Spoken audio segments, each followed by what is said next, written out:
लता मंगेशकर, जिन्हें भारत की स्वर कोकिला कहा जाता है, भारतीय संगीत जगत की सबसे महान और प्रभावशाली गायिकाओं में से एक थीं।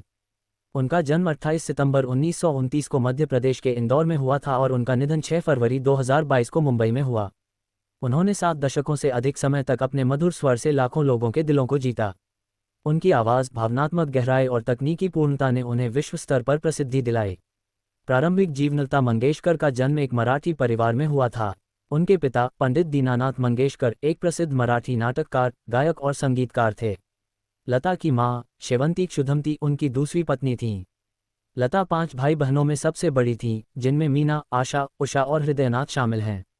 सभी भाई बहन संगीत के क्षेत्र में सक्रिय रहे, विशेष रूप से उनकी छोटी बहन आशा भोसले, जो बाद में एक प्रसिद्ध गायिका बनी। लता ने बहुत कम उम्र में संगीत सीखना शुरू किया। उनके पिता ने उनकी प्रतिभा को पहचाना और उन्हें शास्त्रीय संगीत की शिक्षा दी।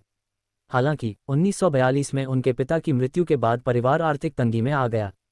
इसके बावजूद लता ने हिम्मत नहीं हारी और अपने परिवार की जिम्मेदारी उठाने के लिए कम उम्र में ही काम शुरू किया। करियर की शुरुआत लता ने अपने करियर की शुरुआत मराठी सिनेमा में एक अभिनेत्री और गायिका के रूप में की। 1942 में उन्होंने मराठी फिल्म किटी हसाल के लिए पहली बार गाना गाया, लेकिन ये गाना बाद में फिल्म से हटा दिया गया। उनकी पहली हिंदी फिल्म गीत 1946 में पहली मंगला गौर के लिए था। हालांकि उन्हें शुरुआती दौर में कई असफलताओं का सामना करना पड़ा। उनकी पतली और नाजुक आवाज़ को उस समय के निर्माता निर्देशकों ने शुरुआत में स्वीकार नहीं किया, क्योंकि उस समय भारी और नकली आवाज़ें प्रचलित थीं। 1949 में फिल्म महल के गाने आएगा आने वाला ने लता को रातों रात स्टार बना दिया। इस गाने ने न केवल उनकी आवाज़ को लोकप्रिय बनाया, बल्कि हिंदी सिनेमा में पार्श्व गायन की शैली को भी बदल दिया। इसके बाद लता ने कभी पीछे मुड़कर नहीं देखा।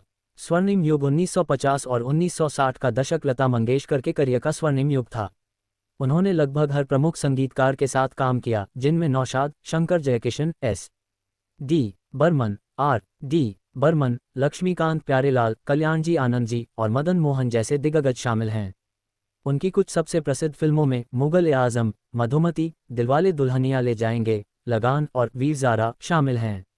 लता ने विभिन्न शैलियों में गाने गाए, जिनमें शास्त्रीय, भक्ति, गज़ल, भजन और पॉप शामिल हैं। उनकी बहुमुखी प्रतिभा ने उन्हें हर तरह के गीत को अपनी आवाज़ से जीवंत करने की क्षमता दी। उन्होंने हिंदी के अलावा मराठी, बंगाली, तमिल, तेलुगु, मलयालम और कई अन्य भारतीय भाषाओं में भी गाने गाए। अनुमान है कि उन्होंने 30,000 से अधिक गाने गाए, जो एक विश्व रिकॉर्ड है।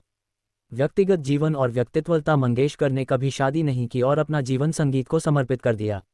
वह एक निजी व्यक्ति थीं और अपने काम के प्रति पूरी तरह समर्पित थीं। वह अपनी सादगी और विनम्रता के लिए जानी जाती थीं। उन्होंने कई बार कहा कि संगीत उनके लिए पूजा की तरह है। पुरस्कार और सम्मान लता मंगेशकर को उनके योगदान के लिए कई पुरस्कार और सम्मान मिले। पद्म भूषण 1969 भारत का तीसरा सर्वोच्च नागरिक सम्मान। पद्म विभूषण 1999 भारत का दूसरा सर्वोच्च नागरिक सम्मान। भारत रत्न 2001 भारत का सर्वोच्च नागरिक सम्मान, जो उन्हें संगीत के क्षेत्र में उनके योगदान के लिए दिया गया। दादा साहेब फाल्के पुरस्कार 1989 भारतीय सिनेमा में उनके योगदान के लिए। लीजन ऑफ ऑनर 2007 फ्रांस का सर्वोच्च नागरिक सम्मान। इसके अलावा उन्होंने कई फिल्मफेयर पुरस्कार और राष्ट्रीय फिल्म पुरस्कार जीते। अन्य योगदान लता मंगेशकर ने केवल गायन तक ही सीमित नहीं रहीं।